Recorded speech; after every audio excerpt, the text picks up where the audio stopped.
of the Apes by Edgar Rice Burroughs. Chapter 10. The Fear Phantom. From a lofty perch Tarzan viewed the village of thatched huts across the intervening plantation. He saw that at one point the forest touched the village, and to this spot he made his way, lured by a fever of curiosity to behold animals of his own kind, and to learn more of their ways and view the strange lairs in which they lived. His savage life among the fierce wild brutes of the jungle left no opening for any thought that these could be aught else than enemies. Similarity of form led him into no erroneous conception of the welcome that would be accorded him should he be discovered by these, the first of his own kind he had ever seen. Tarzan of the Apes was no sentimentalist. He knew nothing of the brotherhood of man. All things outside his own tribe were his deadly enemies, with a few exceptions of which Tantor the elephant was a marked example. And he realized all this without malice or hatred. To kill was the law of the wild world he knew. Few were his primitive pleasures, but the greatest of these was to hunt and kill, and so he accorded to others the right to cherish the same desires as he, even though he himself might be the object of their hunt. His strange life had left him neither morose nor bloodthirsty. That he joyed in killing, and that he killed with a joyous laugh upon his handsome lips, betokened no innate cruelty. He killed for food most often, but, being a man, he sometimes killed for pleasure, a thing which no other animal does. For it has remained for man alone among all creatures to kill senselessly and wantonly, for the mere pleasure of inflicting suffering and death.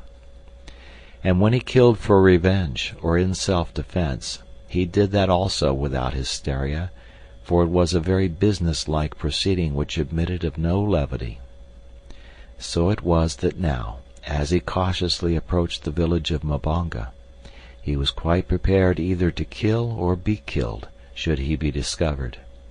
He proceeded with unwonted stealth, for Kulonga had taught him great respect for the little sharp splinters of wood which dealt death so swiftly and unerringly.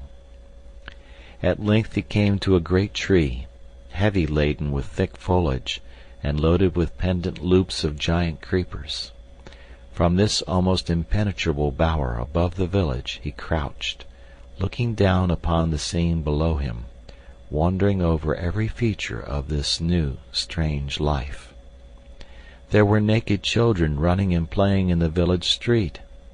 There were women grinding dried plantain in crude stone mortars, while others were fashioning cakes from the powdered flour. Out in the fields he could see still other women hoeing, weeding, and gathering. All wore strange protruding girdles of dried grass about their hips, and many were loaded with brass and copper anklets, armlets, and bracelets. Around many a dusky neck hung curiously coiled strands of wire, while several were further ornamented by huge nose rings. Tarzan of the Apes looked with growing wonder at these strange creatures. Dozing in the shade he saw several men, while at the extreme outskirts of the clearing he occasionally caught glimpses of armed warriors, apparently guarding the village against surprise from an attacking enemy. He noticed that the women alone worked. Nowhere was there evidence of a man tilling the fields or performing any of the homely duties of the village. Finally his eyes rested upon a woman directly beneath him. Before her was a small cauldron standing over a low fire, and in it bubbled a thick, reddish, tarry mass. On one side of her lay a quantity of wooden arrows, the points of which she dipped into the seething substance, then laying them upon a narrow rack of boughs which stood upon her other side. Tarzan of the Apes was fascinated.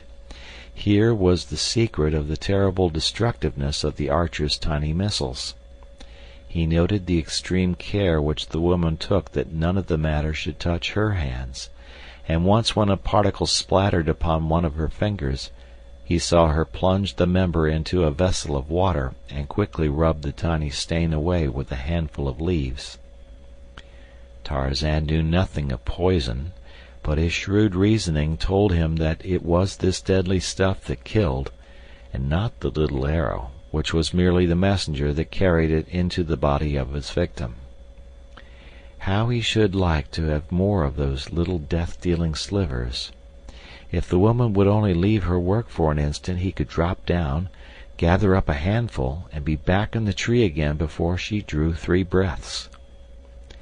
As he was trying to think out some plan to distract her attention, he heard a wild cry from across the clearing. He looked and saw a black warrior standing beneath the very tree in which he had killed the murderer of Kala an hour before. The fellow was shouting and waving his spear above his head. Now and again he would point to something on the ground before him. The village was in an uproar instantly. Armed men rushed from the interior of many a hut and raced madly across the clearing towards the excited sentry. After them trooped the old men and the women and children until, in a moment, the village was deserted. Tarzan of the Apes knew that they had found the body of his victim, but that interested him far less than the fact that no one remained in the village to prevent his taking a supply of the arrows which lay below him. Quickly and noiselessly he dropped to the ground beside the cauldron of poison. For a moment he stood motionless, his quick bright eyes scanning the interior of the palisade. No one was in sight. His eyes rested upon the open doorway of a nearby hut. He would take a look within, thought Tarzan, and so cautiously he approached the low thatched building. For a moment he stood without, listening intently. There was no sound, and he glided into the semi-darkness of the interior. Weapons hung against the walls, long spears, strangely shaped knives, a couple of narrow shields. In the center of the room was a cooking pot, and at the far end a litter of dry grasses covered by woven mats which evidently served the owners as beds and bedding. Several human skulls lay upon the floor. Tarzan of the Apes felt of each article, hefted the spears, smelled of them, for he saw largely through his sensitive and highly trained nostrils. He determined to own one of these long pointed sticks, but he could not take one on this trip because of the arrows he meant to carry. As he took each article from the walls, he placed it in a pile in the center of the room. On top of all he placed the cooking pot, inverted, and on top of this he laid one of the grinning skulls, upon which he fastened the headdress of the dead Kulonga. Then he stood back, surveyed his work, and grinned. Tarzan of the Apes enjoyed a joke. But now he heard outside the sounds of many voices, and long mournful howls, and mighty wailing. He was startled. Had he remained too long? Quickly he reached the doorway and peered down the village street toward the village gate. The natives were not yet in sight, though he could plainly hear them approaching across the plantation. They must be very near. Like a flash he sprang across the opening to the pile of arrows. Gathering up all he could carry under one arm, he overturned the seething cauldron with a kick, and disappeared into the foliage above just as the first of the returning natives entered the gate at the far end of the village street. Then he turned to watch the proceeding below, poised like some wild bird, ready to take swift wing at the first sign of danger. The natives filed up the street, 4 of them bearing the dead body of Kulonga. Behind trailed the women, uttering strange cries and weird lamentation. On they came to the portals of Kulonga's hut, the very one in which Tarzan had wrought his depredations. Scarcely had half a dozen entered the building ere they came rushing out in wild, jabbering confusion. The others hastened to gather about. There was much excited gesticulating, pointing, and chattering. Then several of the warriors approached and peered within. Finally, an old fellow with many ornaments of metal about his arms and legs, and a necklace of dried human hands depending upon his chest, entered the hut. It was Mbonga, the king, father of Kulonga. For a few moments all was silent. Then Mbonga emerged, a look of mingled wrath and superstitious fear writ upon his hideous countenance. He spoke a few words to the assembled warriors, and in an instant the men were flying through the little village, searching minutely every hut and corner within the palisades. Scarcely had the search commenced than the overturned cauldron was discovered, and with it the theft of the poisoned arrows. Nothing more they found, and it was a thoroughly awed and frightened group of savages which huddled around their kings a few moments later. Mbonga could explain nothing of the strange events that had taken place. The finding of the still warm body of Kulonga, on the very verge of their fields and within easy earshot of the village, knifed and stripped at the door of his father's home, was in itself sufficiently mysterious. But these last awesome discoveries within the village, within the dead Kulonga's own hut, filled their hearts with dismay, and conjured in their poor brains only the most frightful of superstitious explanations. They stood in little groups, talking in low tones, and ever casting affrighted glances behind them from their great rolling eyes. Tarzan of the Apes watched them for a while from his lofty perch in the great tree.